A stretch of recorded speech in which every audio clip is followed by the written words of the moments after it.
இந்த வருஷம் ஆடி கிருத்திகைக்கு ஏதாச்சும் ஒரு முருகர் கோவிலுக்கு போகணும்னு சொல்லிட்டு பிளான் பண்ணிட்டு இருந்தோங்க. அதுவும் பட்ஜெட் ஃப்ரெண்ட்லி ட்ரிப்பாக பிளான் பண்ணதுனால திருச்செந்தூரை ஃபிக்ஸ் பண்ணிட்டோங்க. உடுமல்பேட்டில் இறங்கின உடனே ஆட்டோ வச்சு ஸ்டேஷன் போயிட்டோங்க. ஷேர் ஆட்டோ அப்படிங்கிறதுனால ₹80 தான் எங்களுக்கு வந்துச்சுங்க.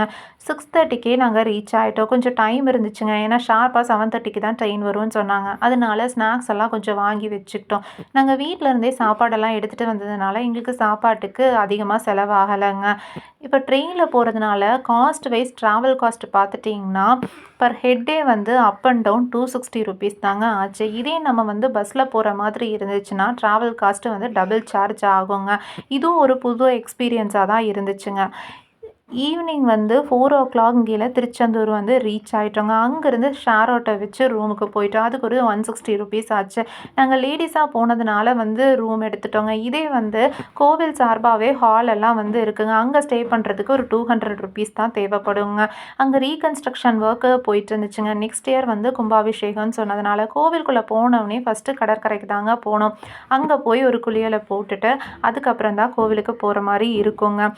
ஃபஸ்ட்டு வந்து குளிச்சுட்டு வள்ளி குகைக்கு தாங்க போனோம். அங்கே வந்து நிறைய ஃபெசிலிட்டிஸ் வந்து கோயிலில் பண்ணிகிட்ருக்காங்க. ஃபுட் சர்வீஸ் ஆகட்டும், அதே மாதிரி இப்போ பெரியவங்களுக்கெல்லாம் வந்து நடக்க முடியாது அப்படிங்கிறவங்களுக்கெல்லாம் வந்து வெஹிக்கிள்ஸ் எல்லாம் அரேஞ்ச் பண்ணி நிறைய கோவில் சார்பாக வந்து ஃபெசிலிட்டிஸ் பண்ணிகிட்டு இருந்தாங்கங்க.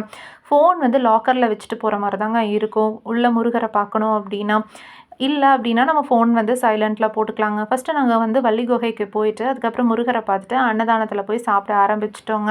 அவ்வளோ க்ளீனாக வச்சுருந்தாங்க. அங்கே நம்மளுக்கு சாப்பிட்ற போடுற இடத்துல 3 நேரமும் திருப்தியாக சாப்பிட்ற மாதிரி தாங்க இருக்கும். எந்த குறையும் வந்து அந்த முருகர் நம்மளுக்கு வைக்க மாட்டார். திருச்செந்தூர் போனாலும் சரி, எந்த கோவிலுக்கு போனாலும் நம்மளுக்கு எந்த குறையும் வராதுங்க. செகண்ட் டே வந்து பார்த்துட்டிங்கன்னா நாங்கள் ஏர்லி மார்னிங்கே வந்து ஒரு 3:30 வந்து கோவிலுக்குள்ளே போயிட்டோம். ஏன்னா சொல்லவே வேண்டாம், ஆடி கிருத்திகை அன்னைக்கு அதுவும் திருச்செந்தூரில் எவ்வளோ கூட்டமாக இருக்கும்னு சொல்லிட்டுங்க. முதல் பூஜையை பார்க்கணும் அப்படின்னு சொல்லிட்டு நாங்கள் 3:30க்கே உள்ளே போயிட்டோங்க. சாமி பார்த்துட்டு 5:30 வெளியில் வந்துட்டோம். ஐயன் துணைன்னு சொல்லிட்டு பீச் பக்கத்தில் ஒரு கோவில் இருக்குது. அங்கேயும் வந்து சாமி கும்பிட்டு கொஞ்சம் நேரம் பீச்சில் விளையாடிட்டு கணேசங்கிட்டையும் ஒரு அட்டனன்ஸை போட்டுட்டு வெளியில் வந்துட்டோங்க. வெளில வந்தோடனே எங்களுக்கு 12:30க்கு தான் ட்ரெயின் அப்படிங்கிறதுனால ஷாப்பிங் பண்ண ஆரம்பிச்சிட்டோங்க. அச்சுக்கு ஏதாச்சும் வாங்கிட்டு போகலாம் அப்படின்னு சொல்லிட்டு ஏதாச்சும் புதுசாக இருக்கா அப்படிங்கும்போது யூனிகார்ன் பொம்மை ஒன்று அழகாக இருந்துச்சுங்க. அதனால பொம்மை வாங்கிட்டேங்க. காஸ்ட் வைஸ் கொஞ்சம் அதிகமாக தோணுச்சு.